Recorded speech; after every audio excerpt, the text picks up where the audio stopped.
All right, guys, so the job today is on this toy hauler.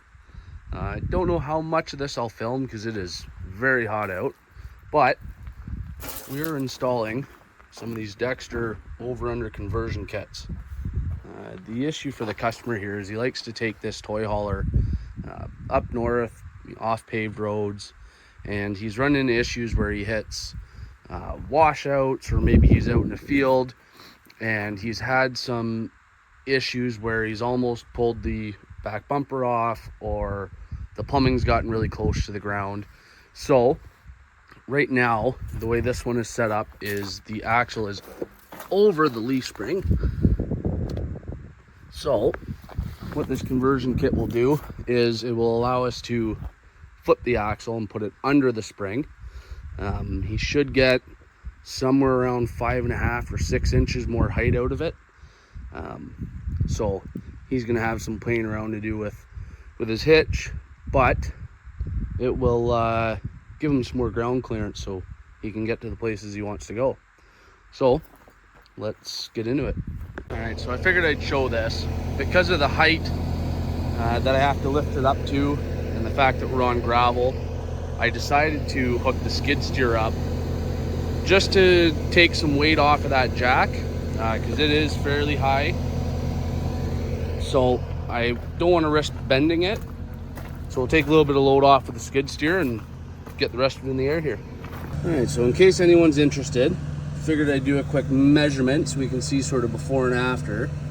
So here we're about, it's hard to tell because that wheel arch is not straight, but it's just over 26.5 inches.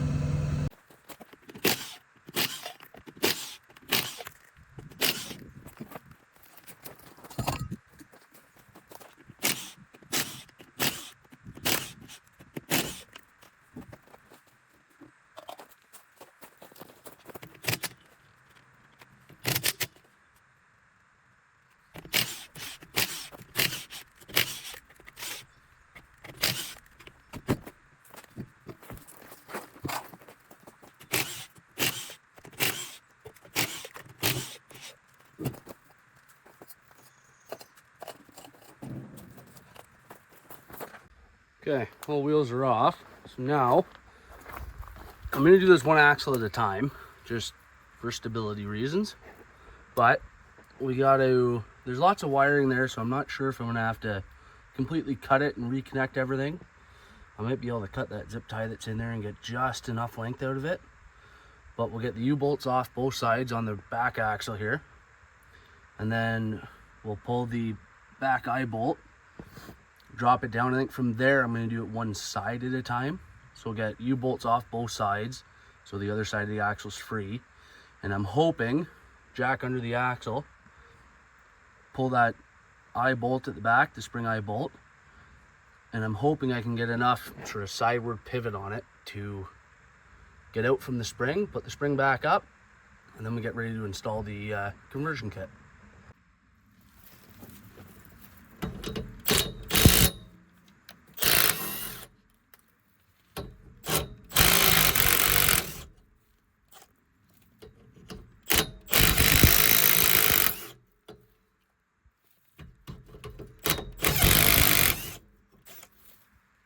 Probably the easiest set of U-bolts I've ever taken off.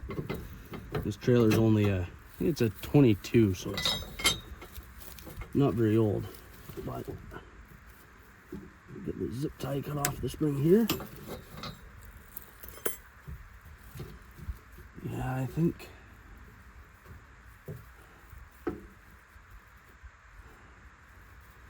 this is a unique connection.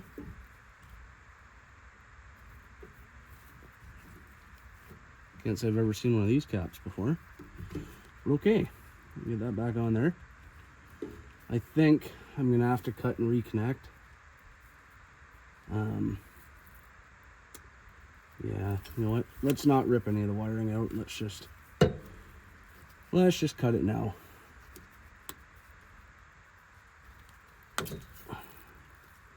Not really, those connections aren't very weather type, whatever sort of grommet they got on there. I've never seen that before. All right.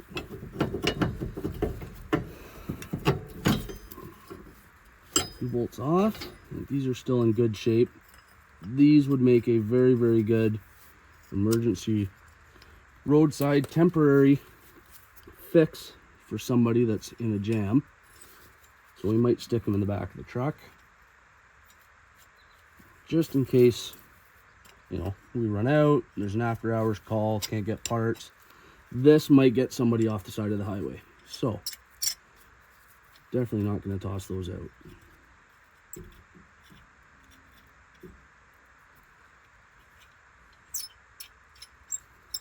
Okay, on to the other side.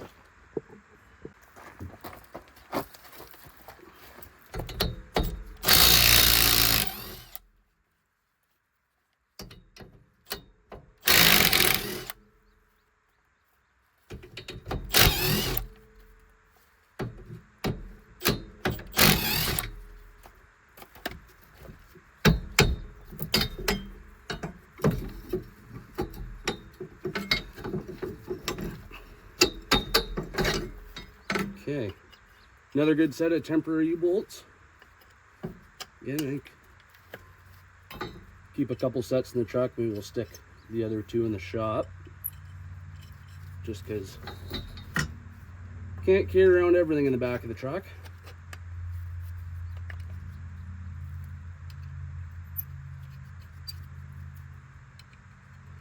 No brake wiring to cut on this side, so axle's loose. Yeah, let's get the eye bolts off.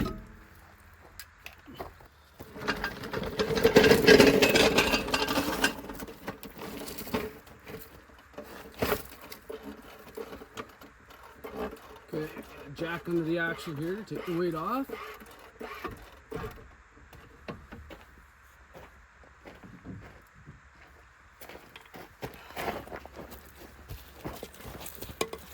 Not a big fan of doing this outside in the gravel, but unfortunately with these RVs, that AC unit sticks up a couple inches too high to clear the door, and in this particular case it'll be roughly 6 inches taller by the time we're done, so definitely would not come out after that.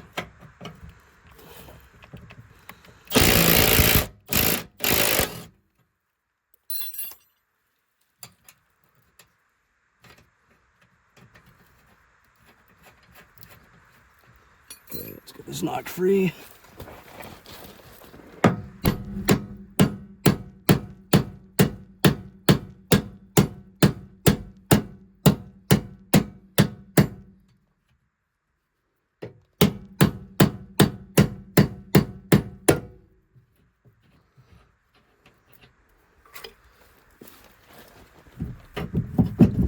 Okay. Spring bolt out. Spring loose. Lower this down, get the jack out of the way.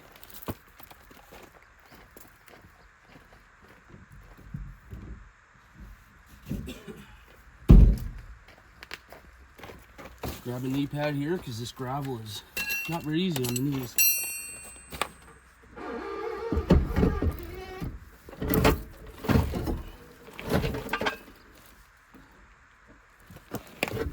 Look at that. Beautiful. All right.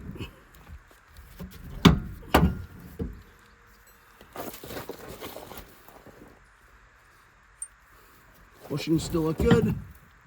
Eye bolts still look good. Like I said, this camper's only a couple years old. This is the right spot.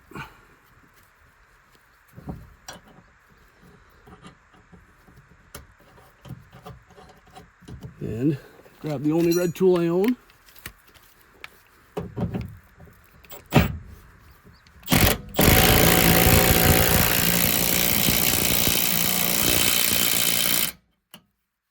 All right, I didn't film the other side, but it was the exact same thing as this side, minus having to cut wires. So, axle is down. Now we move on to the kit. So the kit comes with 4 U-bolts, 2 plates, your 2 new hangers, which are basically your standard spring perch with bolts welded on the inside. You have 4 of these spacers and then all your nuts for your U-bolts. So the idea here is that the spacers, they're threaded inside, thread down on the bolts. In our case, you'll put this on top of the axle and adjust these nuts to get them just to touch the inside of that the original spring pad. In the instructions, it does say that they recommend that you weld them on just to prevent any future axle slippage, as they say.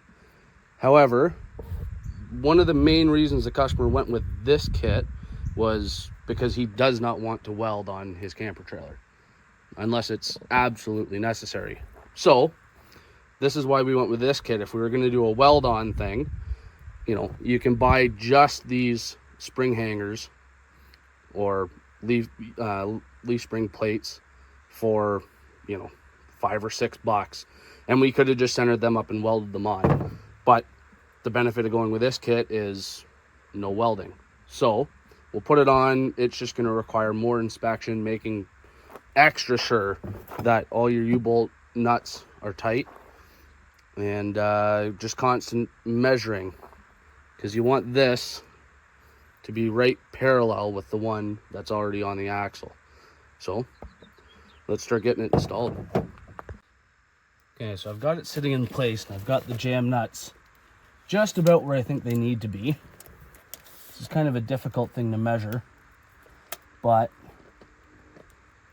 we're just a hair over 3.5 inches on this side, and this side we are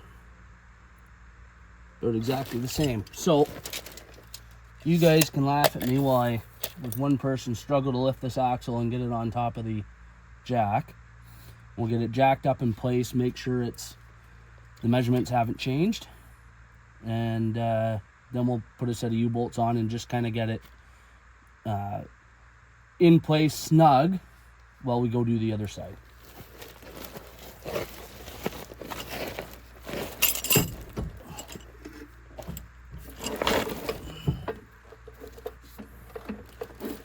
It wasn't as bad as I expected it to be.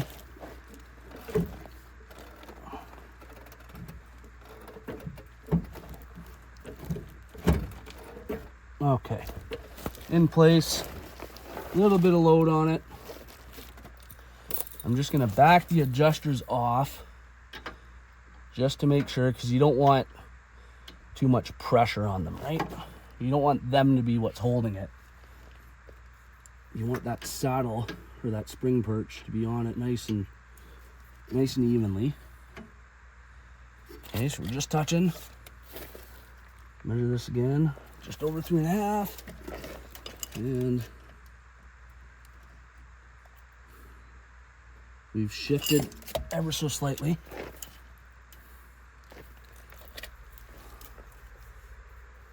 So we're going to bring this side up just a touch. Just a touch. That's about 3.5, bang on. Another little, maybe a 1/6 of a turn. Of course, I went the wrong way. Doing this upside down.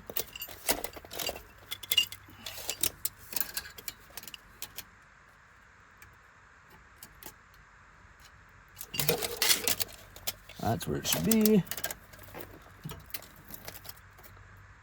And that's where it should be. Perfect. All right. So U-bolts, now these are going upside down.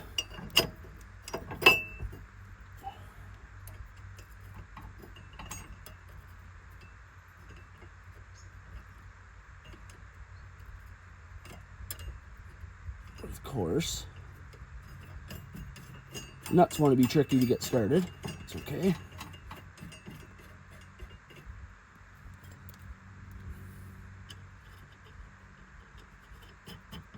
That one's a little bit easier.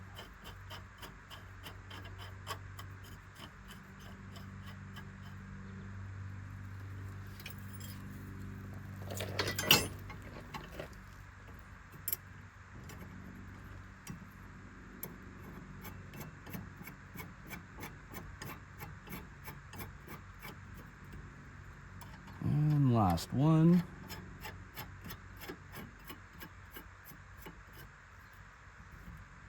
All right, those are all hand tight. So we'll go over, get the other side in place, and then we'll tighten them up. All right, both sides are tight, torqued up, brake wiring hooked back up. Now onto the other side. Here we go. All right, so front axle all done, flips in, brake wiring's reconnected. Now see how close to the ground those drums are. So we're gonna have to lift up each axle individually to get the tires back on, and at the same time we obviously have to get this suspension set back in the right way. Those shackle plates are supposed to be going up. A very common thing when you lift tandem axle trailers, they like to fall down like that. So we'll get them reset. That should be pretty easy to get reset since the wheels are going to be so much closer to the ground now. So we'll get some wheels back on and get it torqued up and move on to the next one.